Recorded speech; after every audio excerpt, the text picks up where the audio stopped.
everybody. How are you doing today? It is definitely summer. Hot, hot, hot.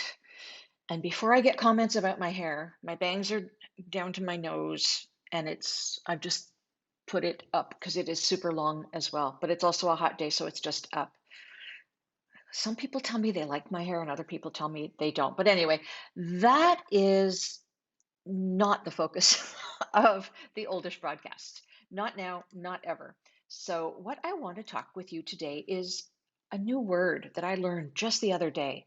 How many of you have heard this? Have you heard of doom scrolling? Doom scrolling. That was a new one to me, so I looked it up. Let me share it with you.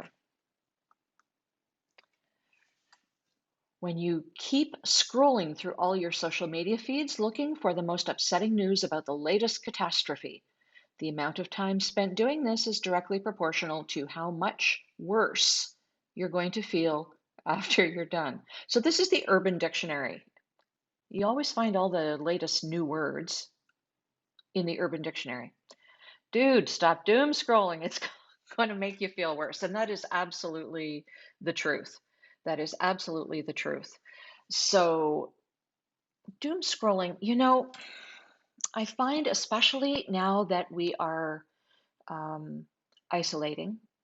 And frankly, a lot of the older people I know are still isolating. I know many, many people who have not been outside of their homes in over 70 days because they are in the demographic that is more likely to catch the COVID virus.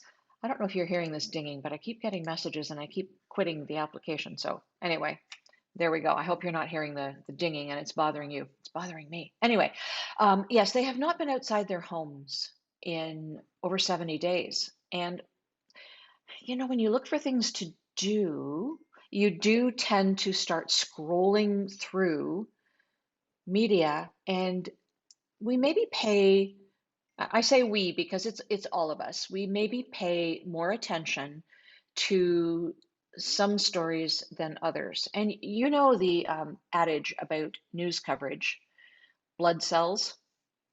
It's true. When there's a negative story, something bad happening, we tend to glom onto it. But it can get diluted by other things that are happening in our lives when we're in normal times. We're not in normal times now, and there are far less things for us to focus on. And doom scrolling is something that we can all too easily get caught up in. I know I'm guilty of it, for sure. We had a story that happened here locally in my hometown just yesterday. And it was a negative story about a much beloved retail establishment. And somebody came in from outside, an outsider, didn't appreciate the rules around shopping during the pandemic and made a big stink about it, called a news organization, again, outsider, who came in and believed what was said. Even though the reporter was subsequently sent a first-hand account that contradicted the original story, the reporter chose not to pay attention because it didn't fit her version of the story that she was trying to put out there.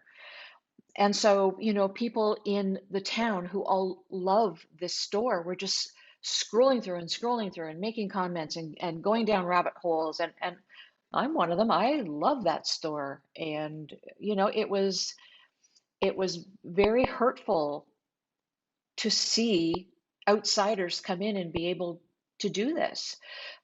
But doom scrolling is something that we have dealt with before on the Oldish, not with really respect to the story that happened in my hometown, but we have dealt with negativity and how it affects your emotions. And really, that's kind of what I want to focus on at the moment. So let me show you a couple of the stories that we have done.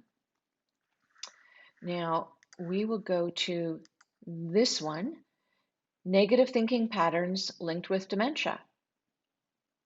Isn't that amazing? I never would have thought that, but there was an actual study done by University College in London that persistent negative thinking patterns are associated with subsequent cognitive decline. Isn't that interesting? Stress plays a role in this. Look at this here.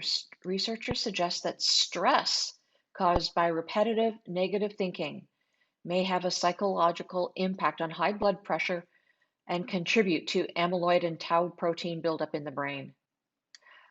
And that by practicing mindfulness or engaging in talk therapy to dispel negative thinking patterns, older adults may not only feel more positive about life, but could also lower their risk for developing dementia. Is that not fascinating? Again, proactivity. We can control this to some extent. I really enjoy that. Now, let me show you another one. Another story here. Is your cup half full?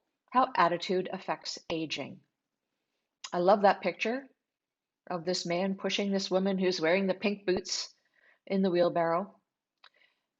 Attitude is everything.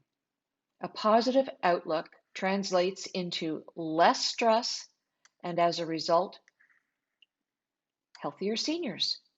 I like that. I definitely notice a difference in my attitude about everything when I'm upset about one particular thing and not thinking positively about life in general. So, the Mayo Clinic, very reputable organization, says that seniors with a positive outlook tend to get more physical activity, eat a healthier diet, have lower rates of alcohol consumption and smoking. I like that. I absolutely like that, and I believe that that is true. I believe that we can absolutely control certain outcomes in our lives. Not everything. I'm not suggesting that we brush ourselves with fairy dust and that's the end of it. What I'm telling you is that a positive attitude is so meaningful.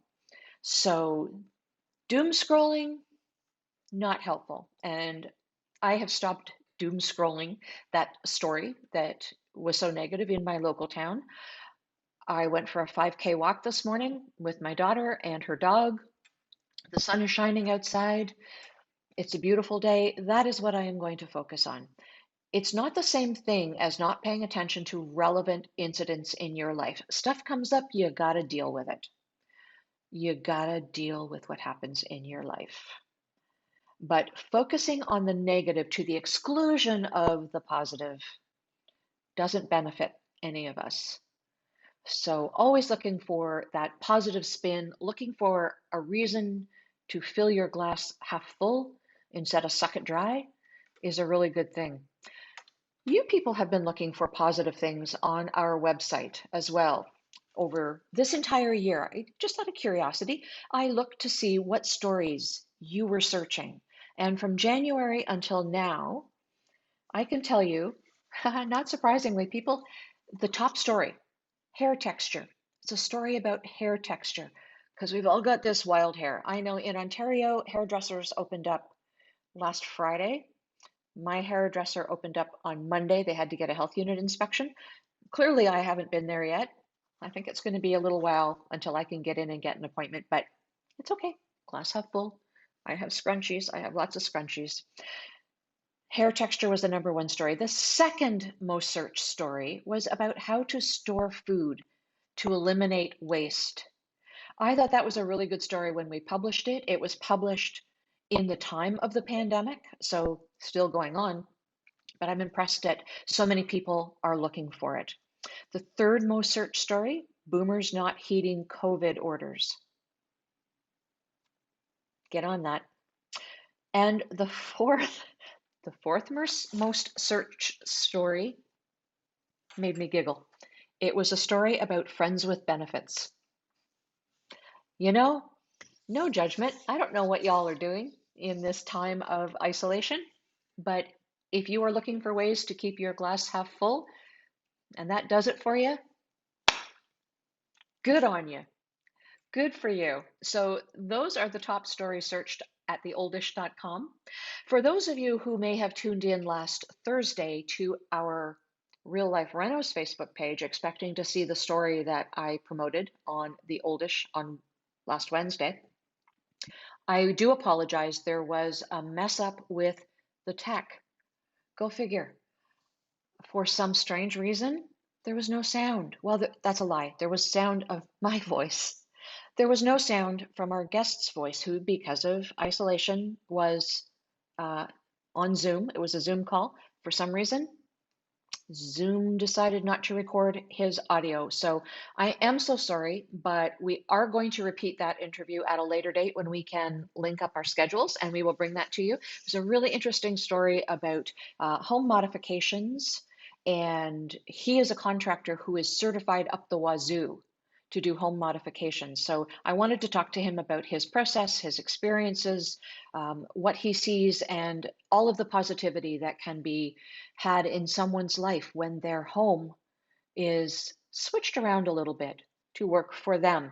Understand that home modifications are not always great big reno projects. A home modification is picking up a throw rug. A home modification is reorganizing your kitchen cupboards so that the most frequently used dishes and glasses are at a level where you can reach without having to stand on a stool or have your range of motion issues kick in. Home modifications are all kinds of good things. So, anyway, I will leave that with you, and please stop doom scrolling. I'm going to do that too. I'm going to continue looking for ways to celebrate the positive. I hope you have a wonderful day. I hope you have a wonderful week. And we will see you next Wednesday at 12 noon. Until then, please do remember that it takes a village to age a senior. Bye, everybody.